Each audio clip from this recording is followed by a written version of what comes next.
والسلام على محمد وعلى آله وصحبه. بسم الله الرحمن الرحيم. باب من آجر نفسه ليحمل على ظهره ثم تصدق منه وأجر الحمال.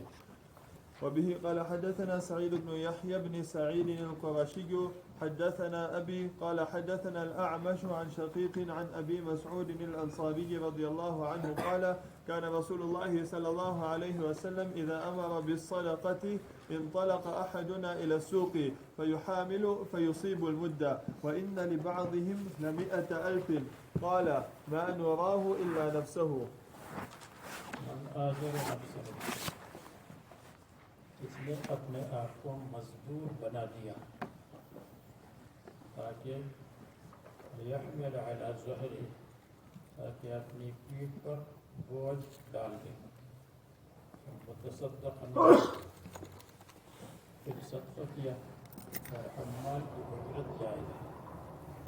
ترجمۃ الباب کا مقصد یہ ہے کہ اگر آدمی مزدوری کرے تاکہ میں صدقہ کروں گا، اس میں اپنے آپ کو ذلیل کرنا نہیں ہے بلکہ یہ عزت کی بات ہے. نمبر 2، اس قسم کا تکلف اور مشقت صدقہ کرنے کے لیے جائز ہے. نمبر 3، خیر الصدقۃ ما کان عن ظہر غنی، وہ آیا ہے غنی کو صدقہ کرنا چاہیے، وہ رخصت ہے. اور عظیمت یہ ہے کہ فقیر بھی کچھ نہ کچھ صدقہ کر دے. یا خیر الصدقۃ ما کان عن ظہر غنی زکوٰۃ پر محمول ہے، اور تھوڑا سا صدقہ کر لے. یہ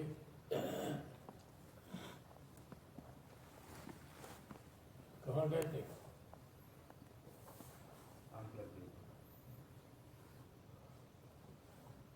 کھڑے ہو جائے.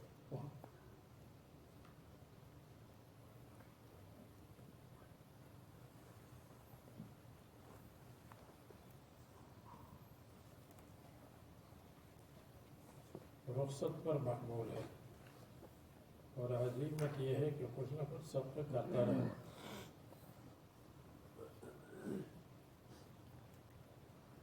اذا امر بالصدقۃ انطلق احدنا الى السوق فيحامل، یا مبالغہ ہے ورنہ یحمل آنا چاہیے. یحامل زیادہ بوجھ اٹھاتا تھا، یا یحامل باب مفاعل اس لیے آیا. الحمل من الواحد، ایک نے اٹھایا، والاجر من الآخر، اور دوسرے نے اجرت دے دی.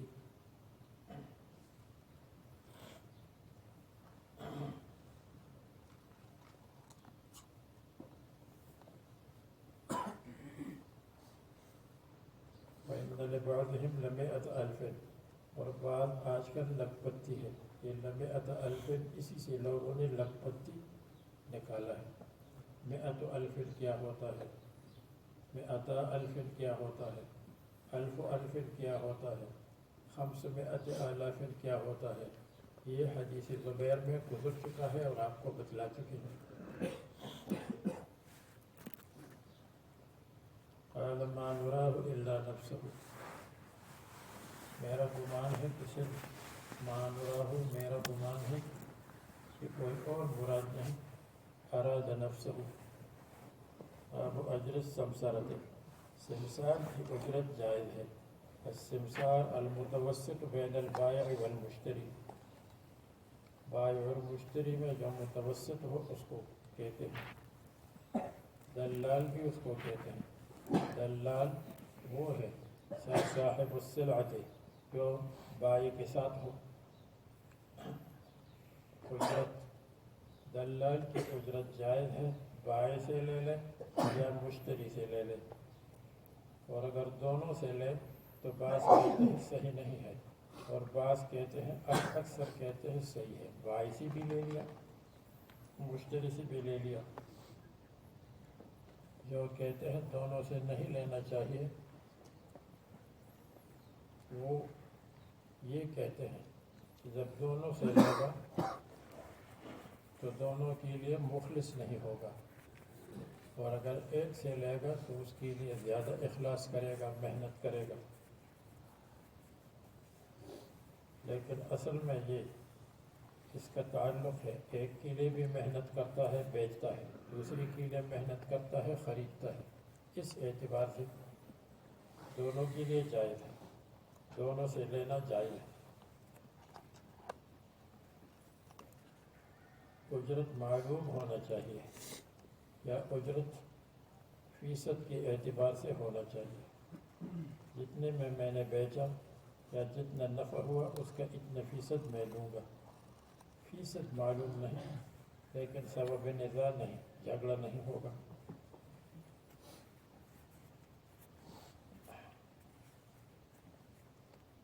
ولم ير ابن سیرین وعطا وابراہیم والحسن بأجر السمسار برسن، دلال کی اجرت میں حرج کو نہیں سمجھتے۔ تو یہ جائز ہے عرف کی وجہ سے، جائز ہے جھگڑا نہ ہونے کی وجہ سے، جائز ہے مضاربت کی وجہ سے۔ مضاربت تو جائز ہے، مضاربت میں فیصد کے اعتبار سے منافع ہے، یہاں بھی فیصد کے اعتبار سے ہوگا۔ شامی نے یہ لکھا ہے کہ فیصد مضاربت کی طرح جائز ہے۔ قال ابن عباس لا بأس في أن يقول بع هذا الصوب فما زاد على كذا وكذا فهو لك، اس کپڑے کو بیچ دے جب اتنے پر زیادہ ہو فهو لك، تو وہ آپ کے لیے ہے۔ امام ابو حنیفہ امام شافعی کے نزدیک ناجائز ہے، مکروہ ہے، کیونکہ اجرت مجہول ہے۔ امام احمد کے نزدیک صحیح ہے۔ متاخرین میں سے وہب زحیلی نے الفقہ الاسلامی میں بعض احناف سے نقل کیا ہے کہ وہ جائز ہے، اور ہمارے ہندوستان کے علماء میں عطر ہدایہ کے نام سے مولانا فتح محمد صاحب طائب انہوں نے لکھا ہے کہ یہ جائز ہے۔ اس کے دو طریقے لکھے ہیں۔ ایک طریقہ یہ ہے کہ میں چیئرمین سے کہوں کہ آپ میری کتاب کو بیچ کے بیٹھ جاؤ، آپ تو ابھی آئے، یہ ابھی آئے، آپ کھڑے رہیں۔ ایک طریقہ یہ ہے کہ آپ میری کتاب کو بیچ لیں، اس طرح آپ میری کتاب کو خرید لیں 100 میں اور اپنے لیے جتنے میں چاہے بیچ دیں۔ لیکن اگر وہ نہیں بیچ سکا، اس کو مشتری نہیں ملا، تو اس کو تو کتاب نہیں چاہیے، اس لیے کہ وہ تو میری کتاب کو بیچنا چاہتا ہے۔ تو پھر اس کے ساتھ وعدہ کرے کہ اقالہ کریں گے، واپس کریں گے۔ یہ ایک طریقہ ہے۔ بات سمجھ گئے؟ میں نے چیئرمین سے کہا یہ کتاب آپ لے لیں 100 میں، اور آپ اوپر جتنے میں چاہے اپنے لیے بیچ دیں۔ اب اگر بیچ دیا 110 میں، 120 میں، 130 میں تو ٹھیک ہے، 100 مجھے مل جائیں گے، باقی اس کو مل جائیں گے۔ لیکن اگر کسی نے نہیں خریدا تو پھر کیا ہوگا؟ پھر کتاب تو ان کو نہیں چاہیے، پھر اس میں وعدہ کرے کہ میں واپس کروں گا، اور میں وعدہ کروں گا کہ لے لوں گا۔ یہ ایک طریقہ ہے۔ دوسرا طریقہ یہ ہے کہ ڈائریکٹ اس طرح کر لیں کہ آپ میری کتاب کو 100 سے اوپر میں بیچ دیں، 100 مجھے دے اور اوپر جتنے آپ کو مل جائے وہ آپ کے لیے۔ اس صورت میں اجرت مجہول ہو جائے گی، لیکن یہ جہالت چونکہ مفضی الی النزاع نہیں ہے تو یہ بھی جائز ہو جائے گا۔ عطر ہدایہ نے یہ 2 صورتیں لکھی ہیں۔ عطر ہدایہ کا نام سنا ہے؟ نہیں سنا؟ چلو آج سن لیا۔ مولانا فتح محمد صاحب نے شرح وقایہ مولانا عبدالحی صاحب کے شاگرد تھے، لکھنوی۔ شرح وقایہ کا حاشیہ اس کی تکمیل لکھی ہے۔ اجر السمسرۃ، ابن عباس فرماتے ہیں بع هذا الصوف فما زاد على كذا وكذا فهو لك۔ ابن سیرین کہتے ہیں اذا قال بعه بكذا وكذا فما كان من ربح فهو لك، یا فهو بینی وبینک، یعنی کتاب کی قیمت ہے 100، لیکن جب آپ اس کو زیادہ میں بیچیں گے تو یا سب آپ کا ہے اور یا بینی و بینکا، یہ سب جائز ہے۔ قال النبی صلی اللہ علیہ وسلم المسلمون عند شروطهم، مسلمان اپنی شروط کی پابندی کریں گے جب شرط شریعت کے ساتھ موافق، اور اگر شرط شریعت کے خلاف ہے تو وہ شرط باطل ہے، وہ شرط فاسد ہے۔ جیسے حدیث میں آتا ہے کہ کل شرط جائز فیما بین المسلمین الا ما احل حراما او حرم حلالا، جو حرام کو حلال کرے کہ آپ مجھے شراب دیں گے، او حرم حلالا یا حلال کو حرام کرے،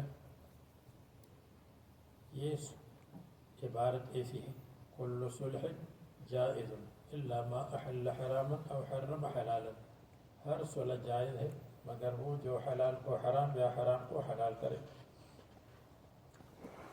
حلال کو حرام کرنے کا مطلب یہ ہے کہ میں آپ کے ساتھ صلح کرنا چاہتی ہوں، آپ کے گھر آؤں گی، لیکن جو نمبر 2 بیوی آپ نے کی ہے اس کو طلاق دے دو،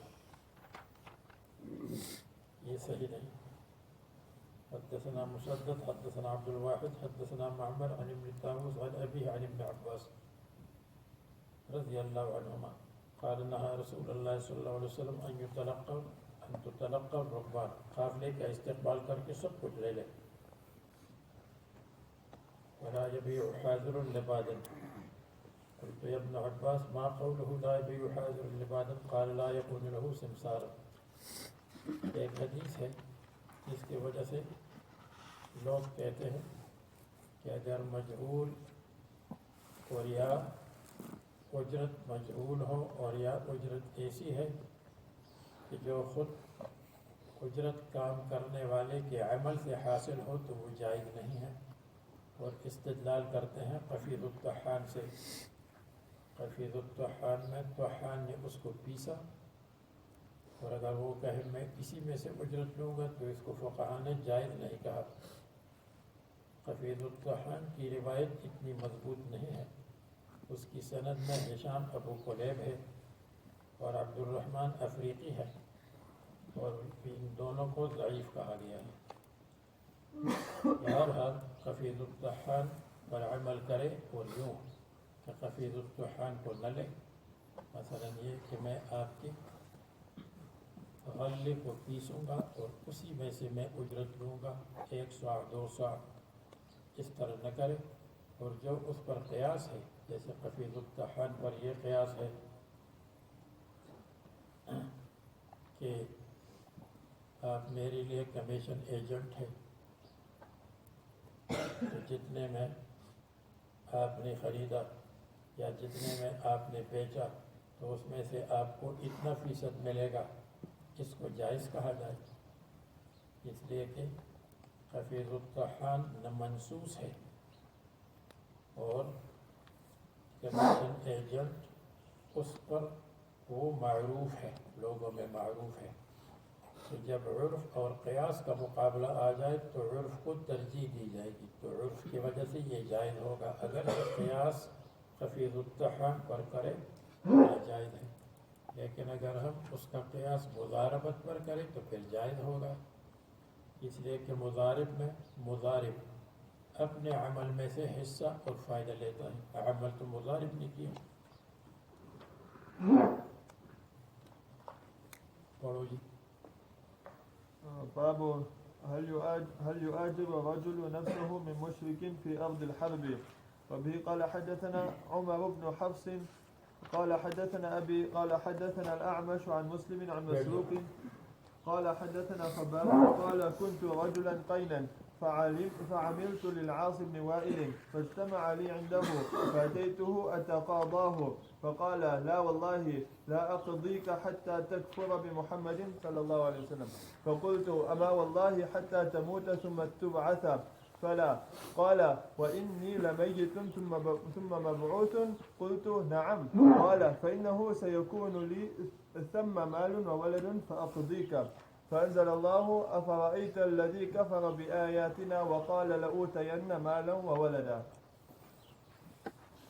ایواجر الرجل نفسہ، کیا آدمی اپنے آپ کو نوکر اور ملازم بنائے گا مشرک کے پاس؟ یعنی آدمی اگر مشرک کے ہاں مزدوری کرے تو یہ جائز ہے، فیما یحل للمسلم، جو کام مسلمان کے لیے حلال ہو۔ ایسا نہیں کرے گا کہ مسلمان مشرک سے کہے میں آپ کے لیے شراب بناؤں گا، اسی طرح ایسا کام نہ ہو جس میں مسلمانوں کی مخالفت اور مسلمانوں کے خلاف مدد ہو، یعنی مشرک کی ایسی ملازمت نہ کرے جس میں مسلمانوں کو نقصان پہنچائے۔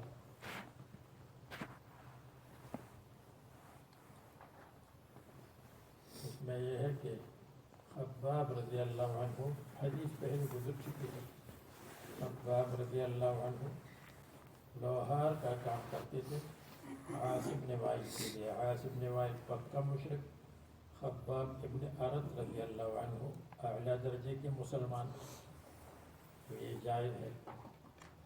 اسلام کے بعد بھی یہ کام کرتے تھے، اسلام سے پہلے بھی یہ کام کرتے تھے۔ عاصم بن وائل کے لیے کام کیا اور عاصم بن وائل کے اوپر قرضہ ہو گیا، اس سے تقاضا کیا، اس نے کہا میں دے دوں گا لیکن تم کافر بنو۔ خباب نے فرمایا میں کافر نہیں بنوں گا یہاں تک کہ تم قیامت میں مبعوث ہو جاؤ گے، اور جب قیامت میں مبعوث ہو جاؤ گے پھر تو کفر کا احتمال ہی ختم ہوا، پھر تو سب مسلمان بھی کافر بھی مسلمان ہو جائیں گے۔ تو اس نے کہا اچھا جب ہم اٹھیں گے تو اس وقت میں آپ کو دے دوں گا۔ باب ما یعطى فی الرقیۃ علی احیاء العرب، جو دیا جاتا ہے فی الرقیۃ دم کرنے میں، علی احیاء العرب، عرب کے قبائل پر، یعنی دم کرنے میں، دم کرنے کا کی اجرت جائز ہے، اور علی احیاء العرب کی قید کس لیے لگائی؟ یا یہ قید اتفاقی ہے، قبائل عرب کو دم کرے یا قبائل عجم کو دم کرے ٹھیک ہے۔ بعض کہتے ہیں احیاء عرب کا مطلب جب عربی کا دم ہو عرب پر تو یہ جائز ہے، یعنی مفہوم المعنی ہو، کیونکہ عرب عربی سمجھتے ہیں، اور جب مفہوم المعنی نہیں ہے تو وہ سحر کی طرح ہے، پھر ان الفاظ کو استعمال کرنا جائز نہیں ہے، جس کو منتر کہتے ہیں، جس کے الفاظ سمجھ میں نہیں آتی، معنی سمجھ میں نہیں آتا۔ فاتحۃ الکتاب کے ساتھ دم کرنا، ابن عباس فرماتے ہیں کہ احق ما اخذتم علیہ اجرا کتاب اللہ، کتاب اللہ بہترین چیز ہے جس پر تم اجرت لیتے ہو دم کرنے میں، دم کرنے کی اجرت لے سکتے ہیں، قرآن کریم اور حدیث کی تعلیم کی اجرت لے سکتے ہیں، جیسے ائمہ ثلاثہ اور صاحبین کا مذہب ہے، معلم اجرت لے سکتا ہے خلافاً لأبی حنیفہ، اور اگر صرف تلاوت ہو اس کی اجرت لینا علماء کرام اور متاثرین کے نزدیک جائز نہیں ہے۔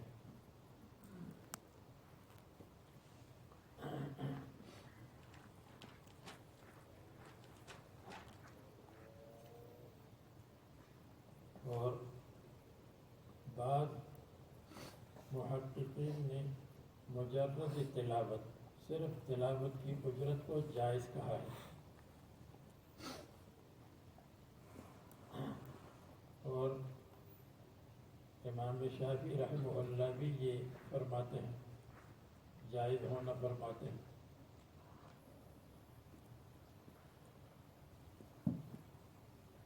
اور احناف میں صرف تلاوت پر اجرت دینے کو جائز کہا ہے بہت سے علماء نے، جیسے فتاوی ہندیہ میں جائز لکھا ہے، الحدیقۃ الندیہ میں جائز لکھا ہے، شرح الطریقۃ المحمدیہ۔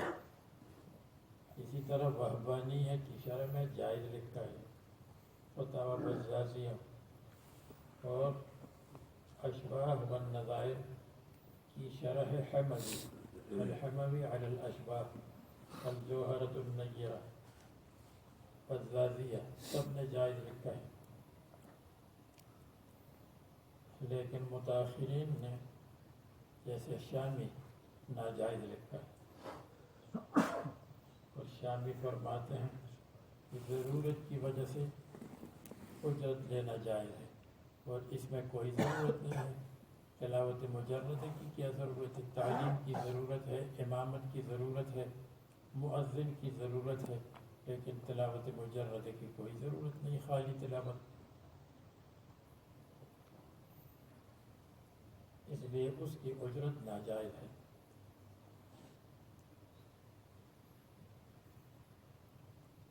اور علامہ شامی نے اس پر رسالہ لکھا ہے، اس رسالے میں یہ تفصیل لکھی ہے، شفاء العلیل و بل الغلیل، شفاء العلیل و بل الغلیل کے نام سے، فی من اوصى بتلاوت القرآن والتسبیح والتحالیل، اور تفصیل سے انہوں نے لکھا ہے، اور ہمارے حضرات نے اسی کو اختیار کیا ہے۔ تلاوت مجردہ پر تلاوت اجرت نہیں لینا چاہیے،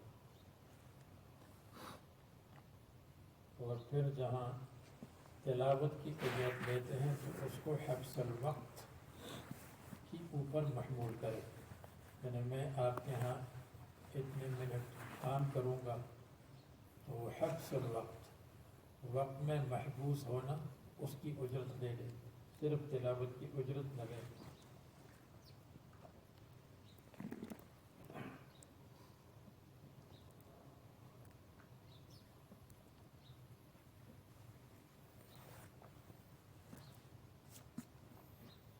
فحق ما اخذتم علیہ اجرا کتاب اللہ، اور یہ جو تراویح کے لیے جاتے ہیں اور تراویح میں ان کو کچھ مل جاتا ہے، ہمارے علماء دیوبند اس کو منع کرتے ہیں، نہیں لینا چاہیے، اور دوسرے علماء جو ہمارے ہاں علماء ہیں وہ جائز کہتے ہیں۔ ایک تو اس وجہ سے جائز کہتے ہیں کہ یہ اجرت نہیں ہے، اجرت اس کو کہتے ہیں کہ جو معلوم الاعطاء ہو اور معلوم المقدار ہو، اس کو اجرت کہتے ہیں، اور جو معلوم الاعطاء ہے اور معلوم المقدار نہیں ہے اس کو اجرت نہیں کہتے۔ جیسے رسول اللہ صلی اللہ علیہ وسلم کے پاس صحابہ آئے اور رسول اللہ صلی اللہ علیہ وسلم نے فرمایا کہ جو مذکر حیوان کو مؤنث حیوان کے ساتھ ملاتے ہیں اس کی اجرت ناجائز ہے۔ پھر صحابہ کرام نے سوال کیا کہ جب ہم اپنے مذکر حیوان کو مؤنث کے ساتھ ملاتے ہیں تو ہم کو کچھ ہدیہ دیا جاتا ہے، ہدیہ، تحفہ، تو رسول اللہ صلی اللہ علیہ وسلم نے فرمایا کوئی حرج نہیں، ٹھیک ہے۔ دیکھو یہ معلوم الاعطاء ہے، معلوم المقدار نہیں ہے، تو جائز ہوا۔ اسی طرح تراویح میں اگر معلوم الاعطاء ہے، کوئی کپڑے دیتے ہیں، بعض جگہ جوتا بھی ساتھ دے دیتے ہیں، بعض جگہ مٹھائی کے ڈبے مل جاتے ہیں، اور چیزیں مل جاتی ہیں، لیکن معلوم المقدار نہیں کہ کیا دیں گے، تو اس جائز ہونا چاہیے اگرچہ معلوم الاعطاء ہے۔ دوسری بات یہ ہے کہ اگر بالفرض اس کو ہم اجرت سمجھ لیں کہ چلو اجرت ہے، تو یہ اجرت علی الامامۃ المخصوصہ ہے، اور اجرت امامت عامہ پر بھی جائز ہے، امامت مخصوصہ پر بھی جائز ہے۔ امامت عامہ کہ آپ ہمارے امام ہیں، ہم آپ کو 10,000 دیں گے، اور امامت خاصہ، امامت خاصہ کی مثال یہ ہے کہ ہمارے ہاں کوئی نہیں کہ جمعے کے دن فجر کی نماز میں سورہ سجدہ، الف لام میم اور سورہ دہر پڑھ لے، تو آپ فجر کی نماز میں آئیں گے اور یہ دونوں صورتیں پڑھ لیں گے، اور ہم آپ کو مہینے میں 1000 لین دیں گے، یہ جائز ہے، اس لیے کہ یہ اجرت ہے علی الامامۃ المخصوصۃ المسنونہ۔ تو اسی طرح یہ بھی تراویح ہے الامامۃ المسنونۃ المخصوصہ، تو اگر اس کو اجرت کہے تو پھر بھی جائز ہونا چاہیے۔ تو بہرحال علماء دیوبند فرماتے ہیں، جو دیوبند اور ہندوستان کے ہیں، نہیں لینا چاہیے، اور ہمارے علاقے کے علماء جائز کہتے ہیں۔ ہمارے علاقے کے علماء کی دلائل میں نے آپ کو بتلا دیے، یہ اجرت نہیں، اس لیے کہ معلوم الاعطاء ہے، معلوم المقدار نہیں، اور بالفرض اگر اجرت ہو تو یہ اجرت ہے علی الامامۃ المخصوصۃ المسنونہ۔ تو اس کی مثال ایسی ہے جیسے جمعے کی نماز کے لیے کسی کو امام مقرر کر دے کہ آپ جمعے کی نماز پڑھیں، یا کسی کو امام مقرر کر دے سورہ ظہر، اور اس کے لیے جو جمعے کے دن ہر ایک آدمی نہیں پڑھ سکتا۔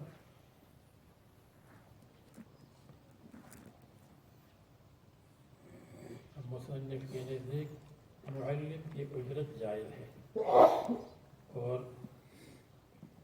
حضرت عمر رضی اللہ عنہ نے مؤذنین اور ائمہ کے لیے تنخواہ مقرر کی تھی، معلوم ہوا کہ یہ جائز ہے۔ اور ایک روایت میں ہے حضرت عمر نے کہا اعط الناس علی تعلیم القرآن شیئا، تعلیم قرآن پر کچھ دے دو۔ اور خلفائے راشدین خلافت کی وجہ سے تنخواہ لیتے تھے، اگرچہ ضرورت کے لیے ہے، تو خلافت بھی عبادت کے درجے میں ہے، لیکن اس کا فائدہ متعدی ہے دوسروں کو۔ جب اس پر اجرت لے سکتے ہیں تو امامت پر، مؤذن پر اور تعلیم پر بھی اجرت لے سکتے ہیں، اس میں بھی دوسروں کو فائدہ پہنچانا ہے۔ اور اگر اس پر اجرت نہ لیں تو یہ کام معطل ہو جائے گی، اس لیے اجرت لینا جائز ہے، اور مصنف بھی جائز کہتے ہیں۔ اور اقرأ القرآن ولا تأکلوا به، اس کا تعلق تلاوت کے ساتھ ہے، تلاوت مجرد پر کچھ مطلب۔ ابن عباس فرماتے ہیں اور شعبی کہتے ہیں یشترط المعلم، معلم مقرر نہ کرے اپنے لیے الا ان یعطی شیئا، مگر دینے والے نے کچھ دیا فیقبلہ، یعنی شعبی کی نزدیک نہیں لینا چاہیے۔ امام مالک نے مکروہ کہا، اس لیے کہ بیت المال سے لیتے تھے، اب بیت المال بھی دے، لوگوں کی جیب کو بھی خالی کرے، تو امام مالک نے فرمایا مکروہ ہے۔ پہلے زمانے میں بیت المال سے مقرر تھا، اب بیت المال کا قصہ ختم ہے۔ حکم کہتے ہیں لم اسمع احدا کرہ اجر المعلم، معلم کی اجرت کو کسی نے مکروہ نہیں کہا۔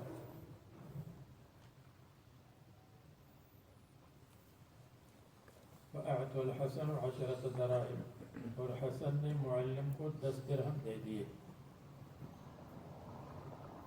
معلم کو متعلم نے دے دیے، اس لیے کہ معلم کے لیے تنخواہ مقرر نہیں تھی، اگر تنخواہ مقرر ہے پھر متعلم نہ دے، متعلم کے دینے کی پھر کیا ضرورت ہے۔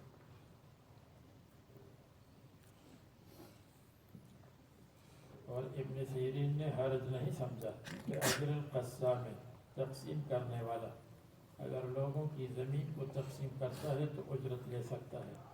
المعلم یقسم العلم کما ان القسام یقسم الارض، تو یقسم الارض اس کی اجرت جائز ہے، تو مصنف کہتے ہیں یقسم العلم اس کی اجرت بھی جائز ہے۔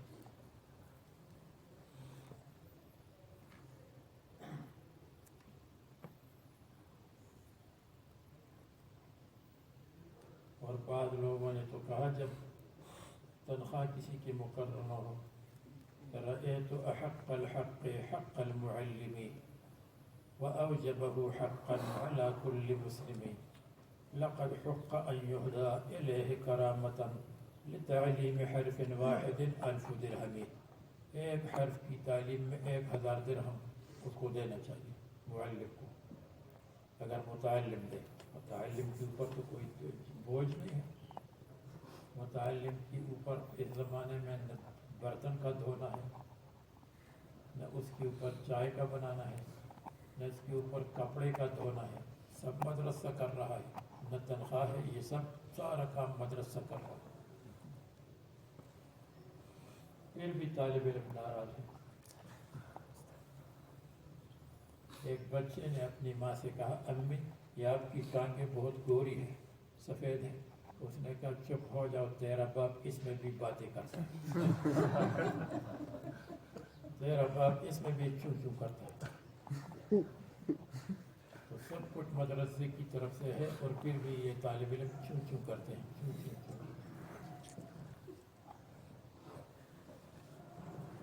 وقال كان يقال السحت الرشوة، حرام تو رشوت ہے، پھر حکم جب فیصلہ کرے اور رشوت لے لے۔ اب جب قسام اجرت لیتا ہے، جب زمین وغیرہ کو تقسیم کرتا ہے، علی وفق رؤوس، جتنی رؤوس ہے اس کے موافق اجرت لے گا۔ امام ابو حنیفہ کا یہ مسئلہ ہے، اور امام ابو حنیفہ کے علاوہ امام شافعی وغیرہ فرماتے ہیں کہ علی قدر السہام، جس کا حصہ زیادہ ہے اس سے زیادہ، جس کا حصہ کم ہے اس سے کم اجرت لے گا۔ ابو حنیفہ فرماتے ہیں کہ اصل تو تقسیم کی مشقت ہے، قطع نظر اس کے کہ حصہ زیادہ ہے یا کم۔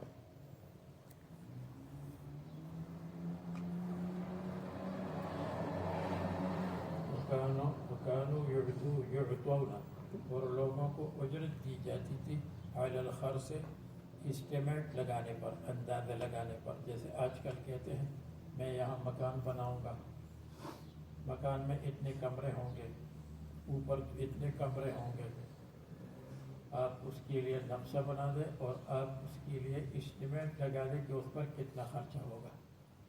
وہ لگاتا ہے اور پھر وہ اجرت لیتا ہے، اس کام کی اجرت۔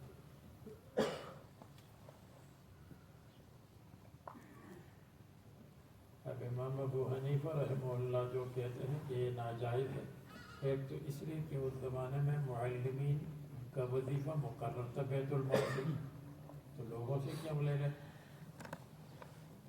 اور دوسرا استدلال کرتے ہیں عبادہ ابن صامت کی حدیث سے کہ حضرت علم عبادہ اصحاب الصفہ، اصحاب الصفہ کو انہوں نے تعلیم دی۔ فأهداه رجل قوسا، ایک آدمی نے قوس دے دی، کمان دے دی۔ فقال ابو حضرت عبادہ نے اپنے دل میں کہا ارمی بہ فی سبیل اللہ، اللہ کے راستے میں استعمال کروں گا۔ رسول اللہ صلی اللہ علیہ وسلم نے فرمایا ان اردت ان یطوقک اللہ بطوق من النار فاقبلہ، اگر تم چاہتے ہو کہ آپ کے گلے میں نار کا توق ڈالا جائے تو اس کو قبول کرو۔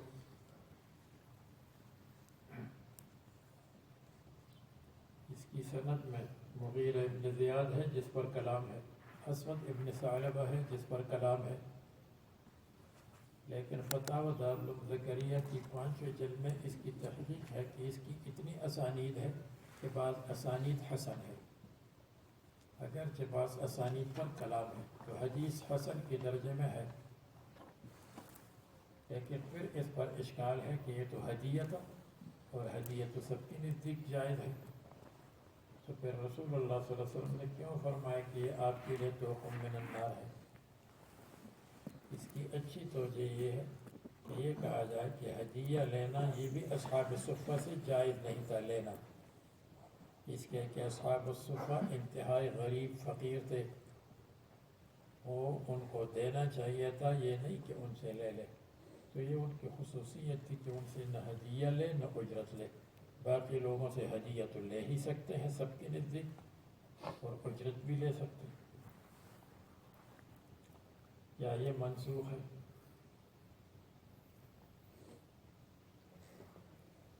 مصنف نے رقیہ کی دلیل جو رقیہ کی اوپر جائے ہے، فرماتے ہیں حدثنا ابن نعمان حدثنا ابو عوانہ عن ابی بشر عن ابی المتوکل عن ابی سعید قال انطلق نفر من اصحاب النبي صلى الله عليه وسلم جماعة في سفرة سافروها حتى نزلوا على حي على قبيلة من أحياء العرب فاستضافوهم طلبوا منه الضيافة فأبوا أن يضيفوهم فلدغا، لدغ سام میں استعمال ہوتا ہے، اور لسع بچھو میں استعمال ہوتا ہے، ایک دوسرے کی جگہ آتے ہیں۔ لدغ بچھو میں بھی استعمال ہو جاتا ہے، لسع حیۃ میں بھی استعمال ہوتا ہے۔ بظاہر یہی ہے کہ سانپ نے کاٹا تھا۔ سید ذالک الحی، قبیلے کا منڈیلا۔ سید سے کون مراد ہے؟ بہت معزز تھا، اس لیے میں نے منڈیلا کا لفظ کہا۔ فسعوا له بكل شيء لا ينفعه شيء فقال بعضهم لو اتيتم هؤلاء الرهط الذين ينزلون، مہمان کے پاس جاؤ، مہمانوں کے پاس کوئی ڈاکٹر ہوگا، لعله ان يكون عند بعضهم شيء فاتوهم فقالوا يا ايها الرهط ان سيدنا لدغ وسعينا له بكل شيء لا ينفعه فعل عند احد منكم من شيء، آپ کے پاس کوئی دم وم ہے؟ فقال بعضهم، خود ابو سعید ہیں، انہوں نے کہا جی۔ اب بعض مرتبہ ولی کو اپنی کرامت کا علم ہوتا ہے کہ میری کرامت مکمل ظاہر ہوگی۔ یہاں ابو سعید کو اپنے دم پر تقریباً یقین یا غالب الظن تھا کہ یہ کام کرے گا، ورنہ پھر تو مذاق بن جاتا۔ اس نے کہا شف، اور کچھ بھی نہیں ہوا۔ واللہ انی لارقی، ولیکن واللہ اگر تم ہمارے ساتھ احسان کرتے تو ہم بھی احسان کرتے، تم نے احسان نہیں کیا، ہم احسان نہیں کریں گے، ہم آپ سے 100 دمبے بکریاں لیں گے۔ 30 کا بھی ذکر ہے، 100 کا بھی ذکر ہے، 100 کو لے لو، 100 دمبے لے دیں۔